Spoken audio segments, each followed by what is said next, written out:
Welcome back students to the fifth lecture of this series. जैसा कि आप जानते हैं कि आज हम स्टेट्स डिस्कस कर रहे हैं और इससे पहले जो हमने लेक्चर दिया था फोर्थ लेक्चर, तो उसमें हमने तीन स्टेट्स डिस्कस किए थे।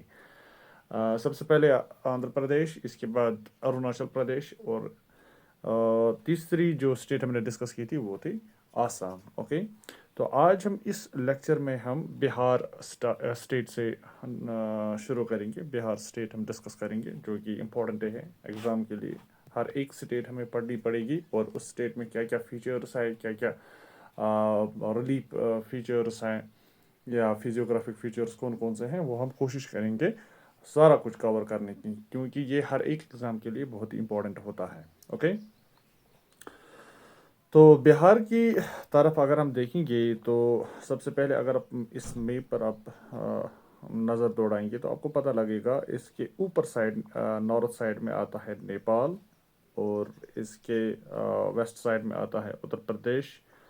और अगर आप इस साइड आप देखोगे तो यहाँ पर आता है झारखंड, ठीक है, और इस साइड आता है वेस्ट बंगाल। तो बस पता चल गया कि इसमें यहाँ पर तीन स्टेट्स एक तरफ से कनेक्ट करते हैं ऑन थ्री साइड्स, और नेपाल जो है वो एक इंटरनेशनल बाउंड्री बनाता है बिहार के साथ। ओके, तो थोड़ा बहुत अगर आप यहीं पर ही नज़र अच्छे से थोड़ा डीपली आप इसको देखेंगे तो यहाँ पर आपको दिखेगा यह है गंडक, जो कि एक रिवर है। ओके, जो कि कनेक्ट होता है किसके साथ, गंगा के साथ, और ये है गंगा इधर। ओके, तो इधर एक और रिवर यहाँ से आता है जिसको हम बोलते हैं Kosi. Okay, sorrow of Bihar जिसको हम बोलते हैं, जिसको हमने टाइटल दिया है सौरो ऑफ बिहार, बिकॉज ये कंटिन्यूसली अपनी जो पोजीशन है चेंज करती रहती है, अपनी जो ट्रैक है ना वो उसको चेंज करती रहती है। ओके, तो ये है थोड़ी बहुत कुछ इंपॉर्टेंस जो हमने अभी अभी बताई। कुछ रिवर्स हैं और अच्छा, कुछ यहाँ पर अगर आप देखोगे कुछ यहाँ पर इंपॉर्टेंट प्लेसेस भी हैं जो कि एग्ज़ाम में अभी तक आए हैं। ओके, तो इसमें सबसे पहला पहला अगर आप देखोगे ना वो है ये चंपारण, ये प्लेस। ओके, चंपारण, तो आपको तो पता ही है कि चंपारण किस चीज़ के लिए इम्पोर्टेंट है, क्योंकि वहाँ पर एक मोमेंट हुई थी जिसको हम चंपारण मोमेंट बोलते हैं या चंपारण सत्याग्रह बोलते हैं। ओके, तो उसको हम जब हम डिस्कस करेंगे हिस्ट्री, ओके, फ्रीडम स्ट्रगल जब हम डिस्कस करेंगे तो उसमें हम इसको अच्छे से डिटेल पे पढ़ेंगे। अच्छा, एक और जगह जो कि इम्पोर्टेंट है उस हिसाब से भी वो है Buxar. Okay, battle of Buxar, तो वो भी तो आपको पता होगा कि बैटल ऑफ बक्सर कितना इम्पोर्टेंट है। ओके, तो ये भी हमें डिस्कस करना पड़ेगा, लेकिन ये फ्रीडम स्ट्रगल में हम डिस्कस करेंगे। फिलहाल ये इंपॉर्टेंट प्लेसेस आपको याद रखना पड़ेगी। एक तो है चंपारण जो कि बिहार में है और दूसरा है इसी तरह से बक्सर। ओके, तो चलते हैं आगे। अच्छा, अच्छा, एक और जगह भी है यहाँ पर जिसको हम गाया बोलते हैं। मैं बताऊंगा ना कि ये क्यों बोल रहा हूँ मैं, क्योंकि इनकी एक हिस्टोरिकल सिग्निफिकेंस है, हिस्टोरिकल इम्पोर्टेंस है, सो दैट्स वाई। अच्छा, सबसे पहले अगर हम बिहार की अगर हम बात करेंगे इसके हिस्ट्री और पॉलिटी के रिलेटेड, बिहार का जो कैपिटल है ना वो है पटना। ओके, ये रहा इधर पटना।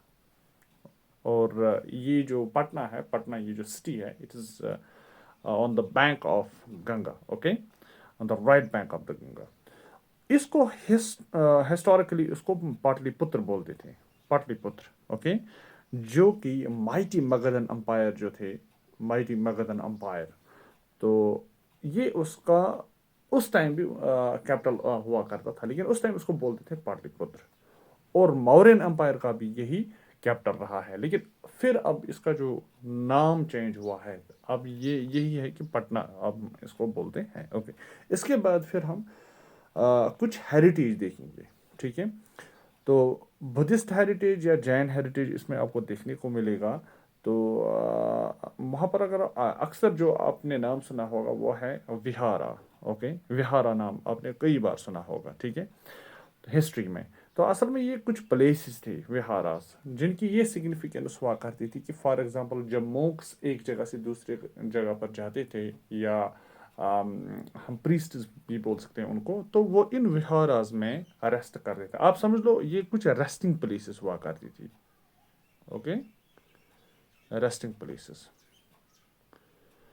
तो उनको बोलते हैं विहारास। ओके, तो इसीलिए ये नाम जो है ना बिहार, इसका नाम असल में डिराइव हो चुका है इन्हीं विहार से। ओके, तो विहार का मतलब है रेस्टिंग प्लेस। अब बिहार इसी का नाम चेंज्ड नाम है इसका। ओके, अच्छा, सेपरेशन किस चीज़ से हुई है इसकी? जो बिहार है ना, इसको बंगाल प्रेसिडेंसी अलग किया गया। कब किया गया? 1912 में अलग किया गया बिहार प्रेसिडेंसी से। ओके, अच्छा, इसकी बाइफरकेशन भी हुई है, जो कि अगर हम बात करेंगे स्टेट ऑफ झारखंड की, तो स्टेट ऑफ झारखंड इससे क्रिएट की गई इन ईयर 2000 में। Okay, state of Jharkhand. अच्छा, झारखंड से एक मशहूर वहाँ पर एक फेमस प्लेयर है जो आज भी है, तो उसका आप नाम जो है ना कमेंट सेक्शन में लिख दीजिएगा, और झारखंड का कैपिटल भी लिख दीजिएगा, क्योंकि ये पॉलिटिकल पॉइंट ऑफ व्यू से इम्पोर्टेंट है वो कैपिटल भी, और सपोर्ट्स के हिसाब से भी इम्पोर्टेंट है वो पर्सन। आप सभी को पता होगा कि वो कौन होंगे। अच्छा, लेजिस्लेचर की अगर हम बात करेंगे तो जो बिहार का जो लेजिस्लेचर है ना, तो ये बाई कैमरल है। अब जब मैंने बाई कैमरल बोल दिया ना, तो इसका मतलब है कि वहाँ पर लेजिस्लेटिव असेंबली भी होगी और लेजिस्लेटिव काउंसिल भी होगा। ओके, ओके, आगे चलते हैं। अच्छा, इसके बाद फिर आता है यहाँ पर जियोग्राफी और इन्वायरमेंट।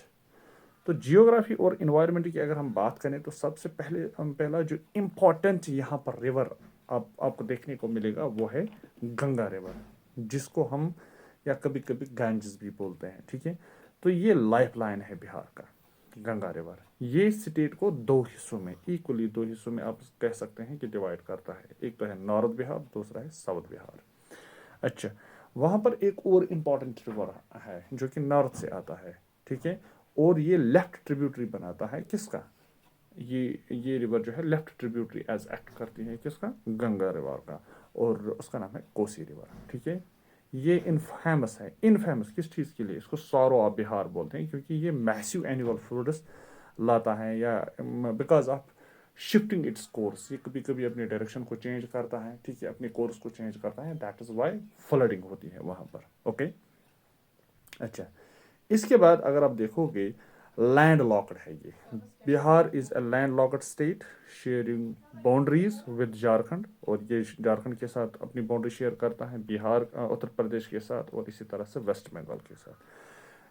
इसी तरह से इंटरनेशनल बाउंड्री ये शेयर करता है नेपाल के साथ, जो कि नॉर्थ में पड़ता है। अच्छा, टाइगर रिजर्व्स की अगर हम बात करें, तो यहाँ पर अगर आप देखोगे जो कि प्रोटेक्टेड एरिया में आता है, तो यहाँ पर वाल्मीकि नेशनल पार्क है, और इसको हम टाइगर रिजर्व भी स्टेट्स इसको मिला है। Valmiki national park and tiger reserve is the only one in the state located in the west Champaran district. तो ये कहाँ पर है? वेस्ट चंपारण डिस्ट्रिक्ट में ये आपको देखने को मिलेगा, यानी कि इस साइड। ओके, अच्छा, ये यहाँ पर फिजिकल मैप है बिहार का। इधर आप देख सकते हैं कि यहाँ पर ये साउथ बिहार है। ओके, बिकॉज ऑफ दी जो ये गंगा है ना, ये इसको डिवाइड करता है इक्वली, हम कह सकते हैं दो पार्ट्स में, एक तो है नॉर्थ बिहार और दूसरा है साउथ बिहार। तो इसी तरह से यहाँ पर इम्पॉर्टेंट इम्पॉर्टेंट जो रिलीफ फीचर्स हैं, वो है यहाँ पर मिर्ज़ापुर हिल्स इम्पॉर्टेंट है, कैमूर हिल्स, इसी तरह से राजगीर हिल्स और खड़गपुर हिल्स। तो ये आपको इम्पॉर्टेंट है याद रखना। ठीक है, और राजमहल हिल्स वो तो वैसे झारखंड में आता है, लेकिन आप यहाँ पर साथ भी याद रख सकते हो कि राजमहल हिल्स भी है, क्योंकि कुछ पार्ट उसमें वो बिहार में भी आता है। इसी तरह से हजारीबाग प्लेट्यू, तो कुछ पार्ट इसमें वो बिहार के साथ भी टच होता है इसकी बाउंड्री के साथ। अब अगर हम बात करेंगे कटिहार प्लान, तो कटिहार प्लान भी कहाँ पर आता है? बिहार में। और महानंदा प्लान है, ये भाई महानंदा में क्यों बोल रहा हूँ? क्योंकि वहाँ पर महानंदा एक ट्रिब्यूटरी भी है, सो दैट्स वाई ये बनाता है महानंदा प्लान्स भी। ओके, ये है इधर गंदक। ठीक है, गंदक भी आओ। अब अच्छे से इसको मैप को अच्छे से देख लो। ठीक है, इसको अच्छे से देख लो, फिर आपको आप मुश्किल है फिर आप ये भूल जाओगे। तो देखो, यहाँ पर मैंने मिर्ज़ापुर हिल्स बताया, Kaimur hills, Rajgir hills, Kharagpur hills, तो ये सब इसी में आता है, बिहार में आता है। बस इतना काफ़ी इस चीज़ इसको याद रखने के लिए। ओके, इसी तरह से फिर अगर हम यहाँ पर नेक्स्ट एक मैप है यहाँ पर, हाँ, इसमें तो वैसे यही डिटेल्स हैं जो, लेकिन ये है असल में ड्राइनेज सिस्टम का मैप। ये इधर से गंजस हैं, ठीक है, और इधर ये गंदक है, ठीक, और बूढ़ी गंदक, ठीक, ये भी इसके साथ फिर इसका एक अलग ट्रैक है, ठीक है, तो ये भी इसके साथ कनेक्टेड है। और ये रहा कोसी, ये वाला ये इधर है कोसी, ठीक है, ये कुछ इंपॉर्टेंट है। अच्छा, फुलहार ये भी मैंने एक बार एग्जाम में देखा था, तो इसको भी आप याद रख सकते हैं। ये सभी लेफ्ट ट्रिब्यूटरीज हैं, ओके। बागमती भी आप पढ़ सकते हैं, ये इधर से सोन आता है। अच्छा, ये चंदन है, ये बर्नर है, ये पुनपुन है, क्लियर। तो ये आप रिवर्स इसमें आते हैं, या फल्गु भी आप इसको याद रख सकते हो। कोशिश करो एक दो बार पढ़ने की, फिर इसमें जो इम्पोर्टेंट जो इसमें ट्रिब्यूटरीज है गंगा के, तो वो आप आपको याद रखनी ही पड़ेगी, ओके। तो ये है ड्रेनेज सिस्टम इसका, ओके। तो चलते हैं आगे। अच्छा, ये इधर आ गया, ओके। अब यहाँ पर अगर हम डेमोग्राफी स्टैट्स देखेंगे या सोशल मैट्रिक्स की अगर हम बात करेंगे, सब मैंने अभी पिछले लेक्चर में आपको बोला था कि जो लोवेस्ट पॉपुलेशन डेंसिटी है वो अरुणाचल प्रदेश में है, लेकिन बिहार जो है ना, बिहार ये फेमस है किस चीज़ के लिए? 2011 में जो सेंसस हुई थी, इसमें हाईएस्ट पॉपुलेशन डेंसिटी आपको देखने को मिलेगा, ठीक है, among all Indian states, making it a critical area for planning and resource allocation। तो इससे प्रॉब्लम हो जाता है प्लानिंग की या रिसोर्स एलोकेशन की, लेकिन करनी तो बहुत ज़रूरी है, क्योंकि ज़्यादा यहाँ पर पॉपुलेशन डेंसिटी ज़्यादा है। एक स्क्वायर किलोमीटर के जो एरिया में जो पर्सनस आते हैं ना, वो ज़्यादा आते हैं एज़ कम्पेयर टू अगर आप देखेंगे अरुणाचल प्रदेश में, तो वहाँ पर सिर्फ 17% आते हैं, ओके। अच्छा, लोवेस्ट अगर हम लिटरेसी रेट की अगर बात करेंगे, तो सबसे कम लोवेस्ट लिटरेसी रेट आपको बिहार में ही देखने को मिलेगी, दैट इज 61.8%। एग्जाम में आया है, कई बार आया है। ये है according to census 2011, okay. Female literacy की अगर हम बात करेंगे, तो यहाँ पर फीमेल लिटरेसी भी लोवेस्ट है all over the world, all over the India, okay. 51.5%। इसका आप 10 कम कर दो तो वो बन जाएगा 51 पॉइंट, आप समझ लो 51% वो बनेगा, या 51.5% भी याद रख सकते हैं फीमेल लिटरेसी में। अच्छा, high population, third most populous state है ये in India after Uttar Pradesh and Maharashtra, okay, third most, okay. ये इंपॉर्टेंट पॉइंट्स है सेंसस के हिसाब से। हाईएस्ट पॉपुलेशन डेंसिटी है, ओके। इसी तरह से lowest overall literacy rate, that 61.8%। और फीमेल की जो लिटरेसी रेट है वो भी लोवेस्ट ही है, दैट्स 51.5%, ओके। और थर्ड मोस्ट पॉपुलर स्टेट है। ये इंपॉर्टेंट उतना नहीं है, लेकिन अब JKSSB तो भी पूछने भी लगी है कि सेकंड मोस्ट कौन सी स्टेट है, थर्ड मोस्ट कौन सी है, तो फिर तो आप उस हिसाब से भी तो ये इंपॉर्टेंट बनता है, ओके, ठीक है। तो ये था बिहार के रिलेटेड। आई होप ये स्टेट इसकी जो इम्पोर्टेंस है वो अब आपको समझ आ चुकी होगी। चलिए आगे चलते हैं। अब हम यहाँ पर छत्तीसगढ़। अच्छा, एक चीज़ मैं बताना चाहूँगा, जो बिहार है ना, या कोई भी स्टेट है, मे भी कुछ लेक्स होते हैं, या फॉर एग्जांपल ड्रेनेज सिस्टम का कुछ रिवर्स इंपॉर्टेंट होते हैं, मे भी यहाँ पर सिक्किम भी हो सकते हैं, ठीक है, या फॉर एग्जांपल प्रोटेक्टेड एरियाज है, उनको हम कवर करेंगे आगे, जब हम अलग से उनको पढ़ेंगे, चाहे वो रिवर्स हो यानी कि ड्रेनेज सिस्टम, लेक्स हो, नेशनल पार्क्स हो, या प्रोटेक्टेड एरियाज जो भी हो, तो उनको हम फिर भी अलग से कवर करेंगे। लेकिन फिलहाल आप इतना याद रखो कि यहाँ पर क्या क्या इंपॉर्टेंट आता है। इसके बाद हम देखेंगे छत्तीसगढ़। अच्छा, तो सबसे पहले आप छत्तीसगढ़ के मैप को देख लीजिए, अच्छे से देख लीजिए। यह है छत्तीसगढ़, इस साइड है ये उड़ीसा, और यहाँ पर झारखंड, इधर उत्तर प्रदेश, और यहाँ पर मध्य प्रदेश, और यहाँ है महाराष्ट्र, ओके। तो ये रहा इधर तेलंगाना, और यह रहा आंध्र प्रदेश। तो कितने स्टेट्स हैं, ओके। तो 7 स्टेट्स हैं यहाँ पर, 7 स्टेट्स इसको कवर करते हैं, ओके। तो ये हमें पता चला कि छत्तीसगढ़ जो है ना, ये कोई भी कोस्टल एरिया नहीं बनाता है, ये लैंड लॉक्ड है, ठीक है। अच्छा, इसका कैपिटल कौन है, क्या है, वो है रायपुर, ओके। रायपुर इसका कैपिटल है। तो चलते हैं आगे, ओके। तो सबसे पहले इसकी हिस्ट्री में अगर हम देखेंगे, ये बनी कब और किस से बनी, किस स्टेट से बनी, तो ये असल में जो छत्तीसगढ़ जो है, ये मध्य प्रदेश से बनी है। कब बनी? 2000 में बनी, ओके। ये it was the first of 3 new states created that year. तो जो 3 स्टेट्स बनी थी, तो उसमें ये फर्स्ट थी। कब 2000 में, यानी कि उत्तराखंड भी बनी, झारखंड भी बनी, लेकिन पहले छत्तीसगढ़ बनी, इसके बाद फिर उत्तराखंड, इसके बाद फिर झारखंड। ओके, इन 2000 एक ही साल में। अच्छा, इसका कैपिटल क्या है? रायपुर। ये लार्जेस्ट सिटी है किसमें? स्टेट में। ठीक है। अच्छा, इसके बाद फिर प्रपोज्ड कैपिटल दिया गया था न्यू प्लान, जो कैपिटल सिटी है वो है नया रायपुर। दैट ऑफिशियली उसको हम नवा रायपुर या अटल नगर भी बोलते हैं। Is under development. May be आगे कुछ सालों में या नेक्स्ट ईयर या 2-3 ईयर्स में मे बी ये जो कैपिटल है इसको फिर शिफ्ट किया जाएगा। ओके। अच्छा, इसके बाद फिर जो लेजिस्लेचर है इट्स यूनिकैमरल। तो यूनिकैमरल मतलब इसमें सिर्फ, अच्छा, जब भी हम यूनिकैमरल की बात करते हैं ना, तो यूनिकैमरल में सिर्फ हम लेजिस्लेटिव असेंबली की ही बात करते हैं। इसका मतलब है जब भी हम यूनिकैमरल बोलते हैं तो इसका मतलब ये होता है कि वहाँ पर सिर्फ लेजिस्लेटिव असेंबली ही है। अच्छा, हिस्टोरिकल जो रीजन है तो इसको हम दक्षिण कोसाला भी बोलते थे। ओके। हाँ, दक्षिण कोसाला या साउदर्न कोसाला। ठीक है। अब ये अगर आप देखोगे ये हिस्टोरिकल सिग्निफिकेंस है इसकी। ठीक है। महाजनपदा, जब आप एंशंट से होकर, जब आप एंशंट में महाजनपदा आप पढ़ेंगे तो तब कोसाला समझ में आ जाएगा, मगध एम्पायर समझ में आ जाएगा। बहरहाल वहाँ पर हम नहीं जाएंगे क्योंकि JKSSB के पॉइंट ऑफ व्यू से ये वो इम्पोर्टेंट नहीं है, ना ही वो सिलेबस में होता ही है। चलिए, इसके बाद फिर आता है यहाँ पर छत्तीसगढ़ जो है, सबसे पहले फीचर जो है यहाँ पर जियोग्राफी पॉइंट ऑफ व्यू से वो ये है कि ये लैंड लॉक्ड है। ठीक है। इसके आजू बाजू में सभी स्टेट्स हैं। ठीक है। 7 अदर स्टेट्स के साथ ये बॉर्डर बनाता है। That's Madhya Pradesh, Maharashtra, Telangana, Andhra Pradesh, Orissa, Jharkhand and UP. अच्छा, वाटरफॉल्स की अगर हम बात करेंगे, वहाँ एक इंपॉर्टेंट वाटरफॉल है। ठीक है। और फेमस मैजेस्टिक वाटरफॉल है, that is Chitrakoot falls. Okay. और ये किस रिवर पे है? दोनों याद रखने हैं। एक तो है चित्रकूट वाटरफॉल्स और किस रिवर पे है? वो है इंद्रावती रिवर पे।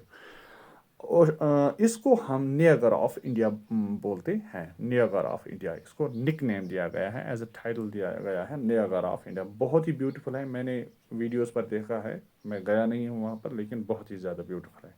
अच्छा, जो कि इसकी विड्थ की वजह से दिया गया है, क्योंकि इसकी विड्थ बहुत ज़्यादा है। ओके। ड्यूरिंग मानसून सीजन में, मानसून सीजन में तो रेनफॉल की वजह से इसकी जो विड्थ है ना बढ़ जाती है।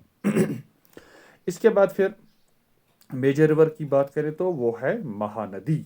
मोस्ट इंपॉर्टेंट रिवर है जो कि ड्रेन करता है ईस्टर्न पार्ट ऑफ स्टेट को। ठीक है। तो इंद्रावती एंड हसदेव जो है ना, ये इसके की अदर रिवर्स हैं, इंद्रावती और हसदेव। क्लियर? अच्छा। अच्छा, एक काम करना आप, वैसे तो मैं फिर भी अलग से पढ़ाऊंगा, महानदी की जो इंपॉर्टेंट ट्रिब्यूटरीज है ना, वो मुझे आप यहाँ पर बताइएगा कि कौन कौन सी है tributaries. Okay. Tributaries. Forest cover की अगर हम बात करें, द नेम छत्तीसगढ़ अगर आप देखोगे ना, इसका मतलब ही होता है large number of ancient forts. Chhattisgarh, तो इसका मतलब है 36 फोर्ट्स। तो इसका मतलब यही होता है the state is rich in forests, 44% of its area. यानी कि स्टेट जो है ना, इसके पास बहुत सारा फॉरेस्ट है। ठीक है। 44%। अच्छा, टाइगर रिजर्व की बात करें तो इंद्रावती टाइगर रिजर्व छत्तीसगढ़ में ही देखने को मिलेगा। इसी तरह से अचानकमार टाइगर रिजर्व, तो ये भी वहाँ पर है। Indravati tiger reserve and Achanakmar tiger reserve, ये मेन प्रोटेक्टेड एरिया है छत्तीसगढ़ में। अच्छा, इसके बाद अगर हम इकोनॉमी की बात करें, इसकी इकोनॉमी की अगर हम बात करें तो वो क्या है? Rice bowl. छत्तीसगढ़ को हम rice bowl of central India बोलते हैं। ठीक है। अच्छा, मुझे बताइएगा आंध्र प्रदेश को हमने क्या बोला था, क्या टाइटल दिया था, वो भी आप यहाँ पर मुझे बताइए, क्योंकि साथ साथ में जब ये रिवाइज होता है ना तो फिर आपको याद भी अच्छे से रहेगा, आपको मेमोराइज हो जाएगा ये सारा कुछ। अच्छा, छत्तीसगढ़ को हम rice bowl of central India बोलते हैं। ठीक है। Due to its high production of paddy, यानी कि राइस की। ओके। सेंट्रल इंडिया की बात कर रहा हूँ मैं। अच्छा, मिनरल वेल्थ की अगर हम बात करें तो it's one of the richest states in terms of mineral wealth. तो मिनरल वेल्थ यहाँ पर भी बहुत सारा है। ठीक है। One of the richest states हैं। आप समझ लो कि यहाँ पर खजाने हैं मिनरल वेल्थ के, पॉसेसिंग सिग्निफिकेंट रिजर्व्स ऑफ कोल यहाँ पर मिलता है, आयरन ओर है, डोलोमाइट है, टिन है, ये है मिनरल रिजर्व्स जो कि इंपॉर्टेंट है हमारे डे टू डे लाइफ में। आयरन ओर की अगर हम बात करें तो यहाँ पर एक रेंज है जिसको बोलते हैं बेला दिला रेंज। तो बेला दिला रेंज मे भी आ सकता है कि कहाँ पर है। तो ये जो बेला दिला रेंज है तो ये फेमस है किस चीज़ के लिए, best quality of iron ore के लिए। यहाँ पर best quality of iron ore की प्रोडक्शन होती है। इसके बाद फिर है यहाँ पर स्टील सिटी भिलाई, बहुत ही मशहूर फेमस इंडस्ट्रियल सिटी है भिलाई, जो कि स्टील सिटी के नाम से मशहूर है। Home to the huge Bhilai steel plant, यहाँ पर बीएसपी प्लांट है, ठीक है, रन बाय सेल, जिसको सेल जो कि गवर्नमेंट बॉडी है तो वो उसको रन करती है। ओके, भिलाई आप याद रखना, इंडस्ट्रियल सिटी है ये। इसके बाद फिर है कंगर वैली एनपी। ये जो कंगर वैली एनपी है ना तो ये छत्तीसगढ़ में है, कंगर वैली नेशनल पार्क। अच्छा, इसमें क्या है, तीरथगढ़ फॉल्स हैं जो कि कंगर वैली में ही है, और भी एक फॉल है जिसको हम तीरथगढ़ फॉल बोलते हैं। हमें वाटरफॉल्स अलग से पढ़ने पड़ेंगे, हाईएस्ट कौन सा है, विड्थ में कौन सी है, बड़ी है। एंड द कोटमसर केव्स वहाँ पर, known for blind fish, Kotumsar caves भी वहाँ पर आपको देखने को मिलेगा। ओके, बहुत ही मशहूर है। Power hub due to dominant और we can say abundant coal reserves, तो छत्तीसगढ़ जो है ना ये मेजर हब है किसके लिए, थर्मल पावर जनरेशन के लिए, क्योंकि यहाँ पर थर्मली मतलब जिसको हम फॉसिल फ्यूल्स को यूज करके हम इलेक्ट्रिसिटी प्रोड्यूस करते हैं, तो दैट्स वाई ये मशहूर है थर्मल पावर जनरेशन के लिए। ओके, तो फिर एक चीज़ याद रखना है, जो हम इससे पहले हम पढ़ते थे ना, एक ट्रेंड था हमारे वहाँ पढ़ने का कि हम देखते थे हाईएस्ट कौन है, लोवेस्ट कौन है, खास करके फिजियोग्राफी में हाईएस्ट पॉइंट। अब मुझे नहीं लगता है कि जेके एसएसबी इस तरह के क्वेश्चंस अब या एग्जाम में इस तरह के क्वेश्चंस आते हैं। अब मैच द फॉलोइंग आ सकता है, फॉर एग्जाम्पल ये कोटमसर केव्स आप ले लो, इसी तरह से तीरथगढ़ फॉल्स आप ले लो, ये तो मैच द फॉलोइंग भी आ सकता है। सो दैट्स वाई ये इस हिसाब से इंपॉर्टेंट बनता है, आप हर चीज़ को याद रखो। अब वो आप भूल ही जाओ कि वो हाईएस्ट लोवेस्ट आता था या एक्सट्रीम हम जिनको बोलते हैं, लेकिन फिर भी याद तो रखने पड़ेंगे। तो ये है यहाँ पर फिजिकल मैप। अगर आप देखोगे तो यहाँ पर हसदेव है और इधर हीराकुड रिजर्वायर है। ओके, लेकिन हीराकुड रिजर्वायर आप याद रखना ये इसमें नहीं आता है, ये छत्तीसगढ़ में नहीं आता है, ठीक है।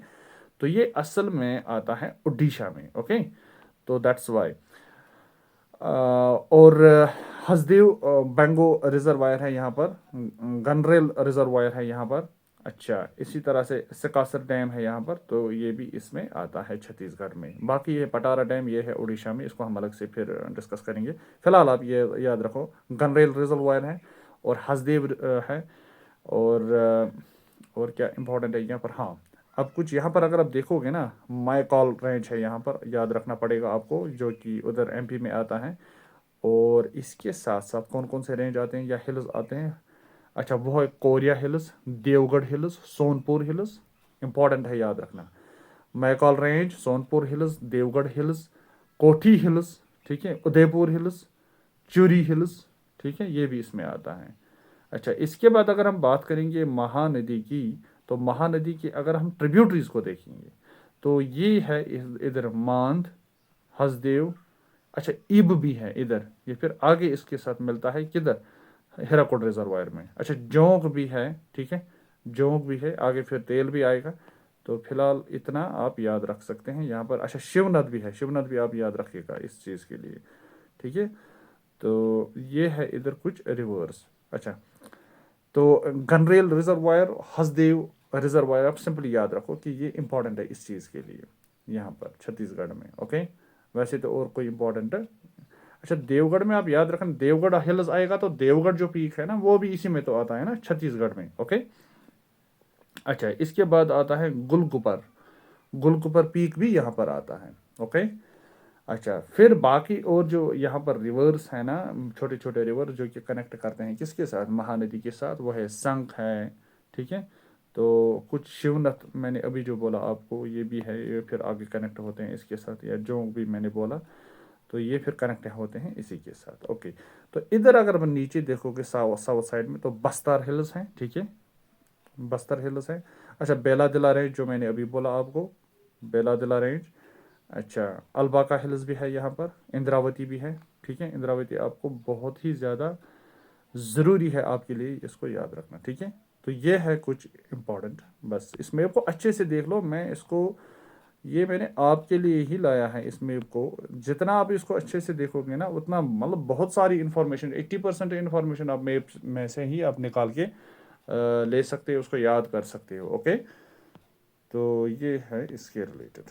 अब इसी के साथ अगर आप देखोगे यहाँ पर मैंने ड्राइनेज सिस्टम का भी लाया है, ड्राइनेज सिस्टम। तो वैसे तो ड्राइनेज सिस्टम उसमें भी कवर होता है, लेकिन फिर भी यह है इधर हसदेव रिजर्वायर, ठीक है। अच्छा, इसी के साथ अगर आप देखोगे ना ये है गोविंद बल्लभ पंत सागर डैम, ठीक है, जो कि आर्टिफिशियल है। अच्छा, इसी के साथ यहाँ पर अगर आप देखोगे ना, ये रहा इधर महानदी। अब इस महानदी पर देखोगे आप अच्छे से, इधर देखोगे ये हसदेव है, ये मांद है, ठीक है। और ये है इब रिवर जो कि कनेक्ट होता है उड़ीसा में। लेकिन हसदेव और मांद मांद जो है ना वो कनेक्ट होते हैं छत्तीसगढ़ में ही, किसके साथ? महानदी के साथ। ये इधर जोंक है, ये भी कनेक्ट होता है, ठीक है। ये शिवनाथ है, इसको भी आप याद रखिएगा। अच्छा, नर्मदा, आप देखो नर्मदा कहाँ से निकलती है? है तो नर्मदा इधर इस रेंज में, अगर आप समझो मैकॉल रेंज में ही आप देख सकते हो इधर। तो फिर यह अमरकंटक प्लेटू भी इसको हम बोलते हैं। तो ये यहाँ से होकर लेकिन किसकी तरफ जाता है? ये जाता है लेकिन ईस्ट की तरफ। लेकिन बाकी जो इधर रिजर्वायर्स आप देखोगे ना, तो इस साइड ये सॉरी रिवर्स अगर आप देखोगे तो ये जाते हैं किस तरफ? West side, west coast region की तरफ। तो गनरेल रिजर्वायर आप याद रखिएगा। ओके, और ये है इंद्रावती, इंपॉर्टेंट है, मैंने अभी बोला इंद्रावती पर कौन से ये है, कौन सा वाटरफॉल है, तो वो आप मुझे बताइएगा। ओके, तो इस तरह से ये जो 2 स्टेट्स हैं ना ये कंप्लीट हो गए, ठीक है। तो अब हम जो नेक्स्ट स्टेट है वो गोवा है, उसको हम स्टडी करेंगे हम नेक्स्ट लेक्चर में। एंड आई होप यहाँ पर अगर फिर भी कोई कमी रही या कोई भी इम्पोर्टेंट पॉइंट है, उसको मैं जो साथ साथ आपको बोल रहा हूँ कि उसको आप कमेंट सेक्शन में बोल सकते हो, राइट डाउन कर सकते हो, जो कि इम्पोर्टेंट है एग्जाम के लिए। तो वो रिवाइज हम साथ साथ करेंगे in the next succeeding lectures में। ओके, चलिए, I hope this is enough for today in this session. So take care, goodbye, have a nice day.